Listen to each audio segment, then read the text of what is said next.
So I went to school and graduated with a degree in business management, and I just knew that I was going to do somebody's management program and do some 6-month rotations, and I came across our company at a career fair, and they said, we're going to do sales. And I said, well, what is sales? Because I have no idea about it. And I did some research on the company, and I realized there's some common characteristics, which I know one of our panelists are going to talk about, that really fit who I am. And once I realized that I had some of these characteristics that are traditionally a part of the sales folks, I said, this is obviously the right place that I got to be in. And haven't looked back yet. Excellent. And you, Alejandro, are you in sales? Yeah, I'd ask a quick question. How many people here are already in frontline sales? Okay, so then some of you really are here to find out, is sales for me? So I wanted to kind of gauge the audience a little bit in that regard. You know what, I've been with Allstate for 23 years now. I started out in their underwriting department. I used to average a good 70 to 80 hours a week. From underwriting, I went to human resources. I cut it down a little bit, so I was only working about 65 to 70 hours a week. And they kept telling me, you talk way too much for an HR guy. What do you think about sales? And I said, the last time I sold anything was grade school, and it was so I could get an ice cream sundae. I go, so I don't know that I want my career to be based solely off of what it is that I do instead of a salary, because there's so much comfort in that idea of a salary. Fortunately, I made the decision to move over to sales. I've now been in sales for, of the 23 years, it's like 17 of them have been in, directly in sales. And I'm upset that somebody didn't tell me earlier that I needed to move into the sales. So, but like Bill, I was a political science major in college. Didn't see any great value in that. And I did it for the money as well. So. So to confirm for those who are in sales already, and to clarify for those who might want to be in sales, let me ask you, Alejandro, what would you say, and you can also add, any of you, after Alejandro answers this, what are essential skills that someone should have or be able to develop to be successful in sales? You know, one of the first things, at least for me, all of the experience that I had within sales is with Allstate. And insurance agents is not the first most glamorous thing that people think of. Hey. You know, I'm one of you, so I agree. Unfortunately, one of my problems is it's the truth. When normally when you tell people sales, there's a little bit of a negative connotation to it, or people associate it with something negative as opposed to something positive. And really, in talking with some of my own friends, they've said, you know what, I could never do it because I can't lie to people. And I can't, and how many of you have thought it? I know you have, even though you're smiling, you don't want to raise your hand because you don't want to be mean. Or, I don't want to push people into something that they don't want.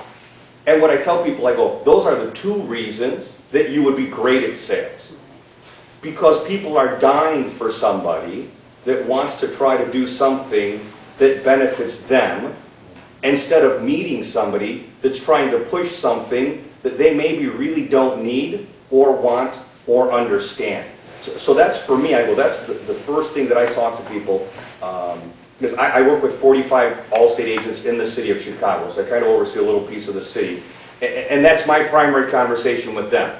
If you want to have long-term success, you can't focus on the money, because people will know that immediately.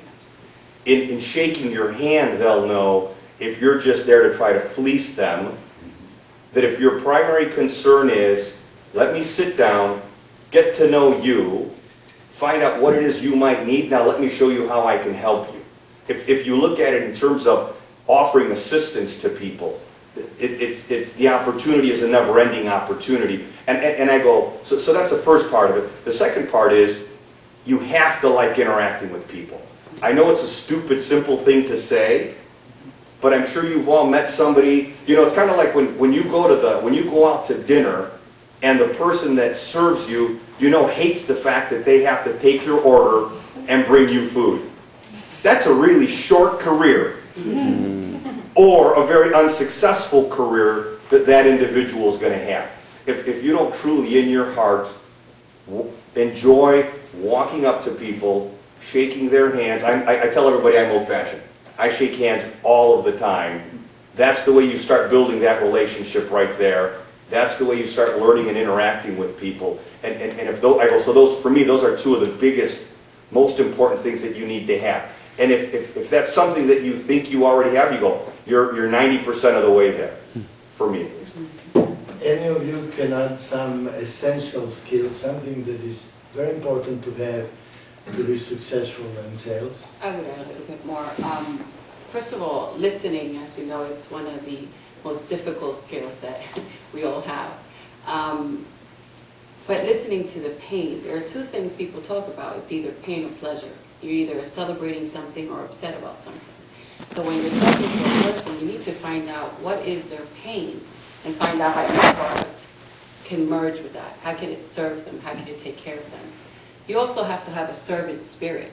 If the better you are at serving, the better of a leader you become, and the more they will call you.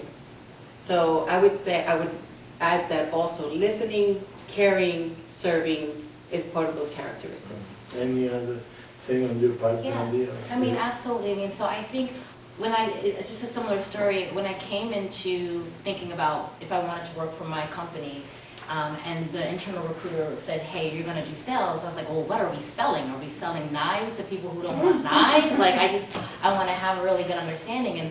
And through the research, I said, I'm providing something to someone and what they really need. And if you honestly believe in what you're selling, you will feel really good about helping that person. And I think it's kind of all of these things tied together. You really have to believe in what you're selling and want to do it. And that people aspect is crucial. You know, you can't sell something to someone if you don't understand what motivates them, what are their pain points, and you have to really want to help them. And going through, and I sell IT services, and I know it's a little bit different sometimes, the different sell that you have, but if you understand really, you know, what they want, you can kind of help them get out of their own way to get that for them. And because people, when you understand the dynamics of people, when they're not sure if they're making the right decision, but they believe that you want to help them and they believe that you can see past some of the things that they can't see, then they'll trust you to make that, to help sell that to them. And the last thing I would add is great panel and great answers. But I would say, just like most other professions, the best salespeople are the most prepared. And we practice a lot at what we do. We practice our sales presentations. We do a lot of research. The internet is the best tool ever given in the sales profession because we can find out about one another through tools like LinkedIn. You can do research. You should know a lot about your clients, whether you're selling to a business, whether you're selling to an individual. You need to be well prepared. So, you know, when you meet a true sales pro, like one of these individuals on the panel, you're going to find that they're very prepared when you first meet them, and they have a very easy way of asking good, open-ended questions and then listening and helping people. So it's a great profession. I would like to confirm what they said before. 15 years ago or 20, an insurance person called me, cold, and finally came and we met, and I bought a few life insurance policies. Then today, 20 years later, there are whole life insurance policies, very expensive, but very useful, because right now, as I mentioned, I'm going to retire at age 71. I have whatever 401ks and other monies, but also something that at the time appeared a bit crazy or unnecessary or whatever, expensive, and now I realize it was a great thing. So because that man cared and explained to me and convinced me of how useful that was, and in fact it is useful, I really sense that he cared for my interest, I think. Anyhow, tell me any helpful skills for the sales profession. Those are essential, but being organized, thinking of is helpful. What other things are not that critical but might help someone to succeed in sales? Well, I think your attitude is the biggest thing. You know, a lot of people sometimes think that if I have something going on personally, that I still can't make a great sell, and I think it's really important that you know that when you have to work through whatever issues, whether it be personal, whether it be professional, before you get on the phone, because even though somebody might not hear that particular issue, when you're on, you're really on. And so, you know, I think it's really important to have that great attitude as you're approaching that call or that in-person meeting, and really, you know, approaching your day with the best, thinking of the best outcome, and that's going to happen. Because if you're kind of like, oh, today's a dreary day, I don't know if I'm going to make my sales quota, or whatever the case may be, you're setting yourself up for failure. That person, they can't hear that, but they're not as motivated and excited to take that call had you been on your game. Yeah, sort of along the lines of my last answer, when I talked about preparation, I would say one thing that is very helpful, it has been helpful in my career, is I read a lot. I read a lot of business material. I read books on selling. To this day, I probably read more books on selling and marketing than the people that work for me. And I think that leaders are readers, and I would write that one down and underscore it, because you're not only going to be, it's going to be much easier for you to build rapport with people if you can speak on many different subjects knowledgeably. So reading is important. So just to tie these two together, willingness, right? That willing attitude and that positive of yourself, thinking, I'm going to do this. But if you don't feed yourself, you have nothing to give. So if you don't educate yourself, if you prepare yourself, if you're waiting for your boss to tell you how many you have to sell today or at the end of the week, you're behind the 8 ball, big time. You need to be above and ready. So reading, attitude, willingness, listening, caring, those are all tools that will help you succeed. And it has to be authentic. You can't put on a mask today and say, oh yeah, I'm going to fake the funk. It's not going to work. Because people can feel it. We are a feeling society, right? We can sense things. As soon as someone walks in, you can tell, is that person, can I trust them?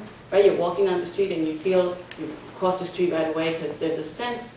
Well, people can sense. Are you authentic? Are you knowledgeable? Are you really prepared? You shouldn't be shuffling through your papers. Oh yeah, I got your file. Wait. Well, now today's not paper. Oh, my computer's not working. Oh my God. So, willing, caring, attitude, knowledge, reading, seminars. Now you can have it on a CD, you can have it on your iPad, iPod, and I don't know how to pronounce all those I's. You can get all of that to get educated. So feed yourself so you have something to give.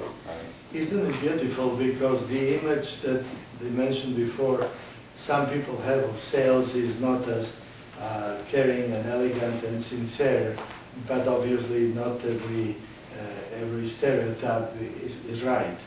I was just and quickly in terms of like one of the critical skills. I'll tell you one of the biggest reasons that people don't succeed in sales, and it sounds like the easiest thing, but it's the hardest thing, is it's following up with people. Oh. It's absolutely that one piece alone will guarantee you sales over somebody else. If you're talking to somebody, so I'm talking to Annabelle today, regardless of what the product is, and she says, you know, now's not a good time, Annabelle, is it all right if I follow up with you in a couple of weeks? Great. That is the hardest thing in the world to do.